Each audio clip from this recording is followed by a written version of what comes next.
आप सभी को मेरा प्रणाम। आज हम इस वीडियो में बात करेंगे गैस एसिडिटी की समस्या को लेकर। गैस एसिडिटी की एक ऐसी बड़ी समस्या है जिसका समाधान शायद जीवन छोटा पड़ जाता है, लेकिन कभी भी इस समस्या को समाधान में नहीं बदला जा सकता। ऐसे में आप क्या करें?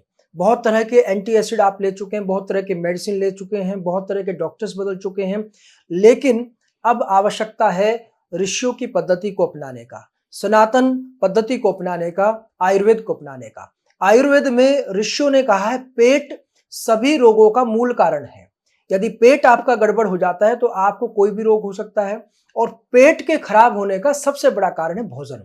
अति भोजनम रोग मूलम, ये हमारे ऋषियों ने बहुत अच्छा सूत्र दिया है कि अधिक भोजन रोगों का मूल कारण। तो जिनको गैस और एसिडिटी की समस्या रहती है, सबसे पहले वो अपने भोजन की मात्रा को कम करें। दूसरी बात, भोजन करते समय हमेशा ध्यानपूर्वक भोजन करें, चबा चबा कर भोजन करें, ताकि आप जो सॉलिड लेते हैं वो लिक्विड में बदल जाए। दांतों का जो काम है वो आंतों से ना लें।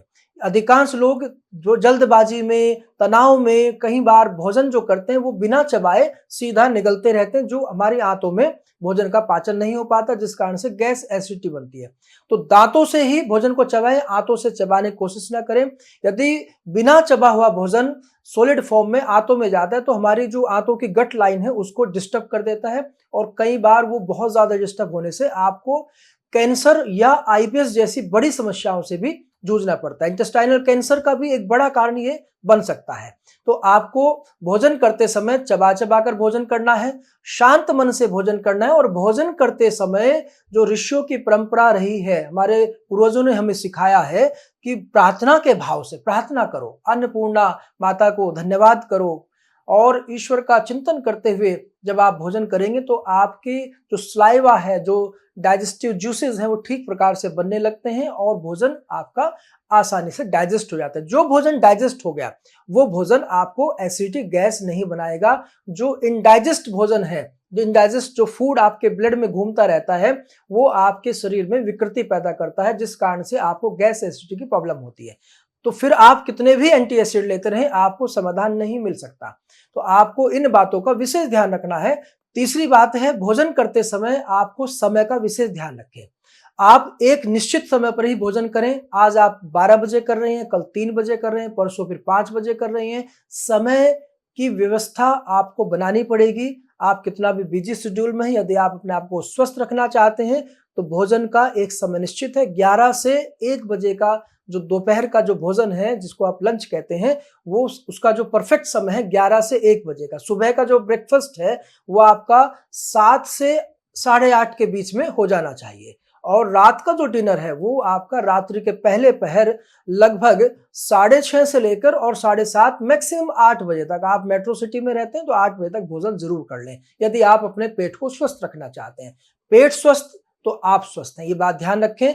दूसरी बात, जितने भी मेडिसिन आप लेते हैं, जो लैक्सेटिव मेडिसिन हैं, पेट साफ करने के लिए आप लेते हैं, जितने भी रेचक द्रव्य हैं, उनका प्रयोग आप बिना चिकित्सीय सलाह के बिल्कुल ना करें। कई बार मार्केट में आप ऐड देखते हैं टीवी पर, और कोई भी जाकर आप मार्केट से औषधि ले लेते हैं, मेडिसिन ले लेते हैं। ये बहुत ही खतरनाक हो सकता है आपके पेट के लिए, और पूरा जीवन आपको पश्चाताप करना पड़ेगा। इसके अलावा कोई रास्ता नहीं होगा। और एक विशेष बात आपको ध्यान रखना है कि आपको औषधि लेते समय जो है डॉक्टर की सलाह से, अपने वैद्य की सलाह से, अपने चिकित्सक की सलाह से ही आप औषधि लें, मेडिसिन लें। और जिस मेडिसिन का आप प्रयोग कर रही हैं, जो रेचक औषधि हैं, उनको लंबे समय तक ना लें। आप अपने खान पान में चेंज कर सकते हैं। जैसे आप चोकर युक्त आटे का प्रयोग करें। आप जो आटा छान लेते हैं वो आपके कॉन्स्टिपेशन को पैदा करता है, आपके बॉडी में एसिडिटी को बनाता है। तो आप चोकर युक्त आटा लें। आटे में आप मौसम के हिसाब से आटा लें,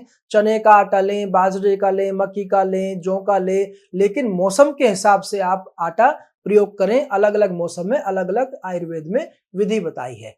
और नेक्स्ट बात यह है कि आपको अपने खान पान में विशेष चेंज करना है। जैसे फलों में आप जिनको कॉन्स्टिपेशन रहती है, कॉन्स्टिपेशन एक बहुत बड़ी समस्या है एसिडिटी और गैस को उत्पन्न करने में, तो आपको अपने भोजन में फलों का ज्यादा प्रयोग करना। जैसे पपीता है, अमरूद है। अमरूद का यदि आपको कॉन्स्टिपेशन रहती है तो आप जूस बना कर लें, उसके बीज ना तोड़ें, आप सीधा जूस फॉर्म में उसको पी लें तो आपका पेट भी साफ होगा। ये एक बहुत अच्छा लैक्सेटिव काम करता है। आप अंजीर, मुनक्के का प्रयोग करें, ये आपके गट लाइन के लिए भी बहुत अच्छे हैं, प्रीबायोटिक हैं।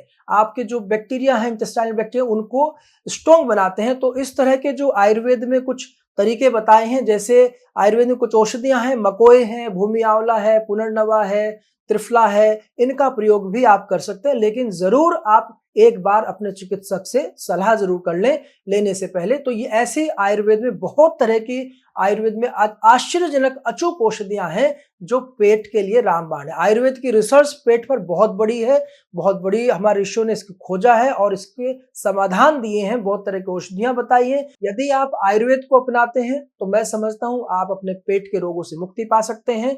आप अपने खान-पान को चेंज कर सकते हैं, तो आप अपने लाइफ़स्टाइल को चेंज कर सकते हैं, तो आप गैस और एसिडिटी से मुक्ति पा सकते हैं। नहीं तो पूरा जीवन आप मेडिसिन्स खाते-खाते जीवन छोटा पड़ जाएगा, लेकिन ये रोग आपके ठीक नहीं हो सकते। तो आपको आयुर्वेद को अपनाना है। ये वीडियो आपको अच्छी लगी है तो लाइक ज़रूर करें, शेयर करें और इसी प्रकार से आयुर्वेद, सनातन संस्कृति और हमारी चिकित्सा से संबंधित जुड़ी हुई विशेष वीडियो पाने के लिए आप हमारे चैनल को सब्सक्राइब भी करें और इस वीडियो को आप अधिक से अधिक लोगों तक पहुंचाएं, ताकि सब लोगों को इसका लाभ मिल सके। आप सबको प्रणाम।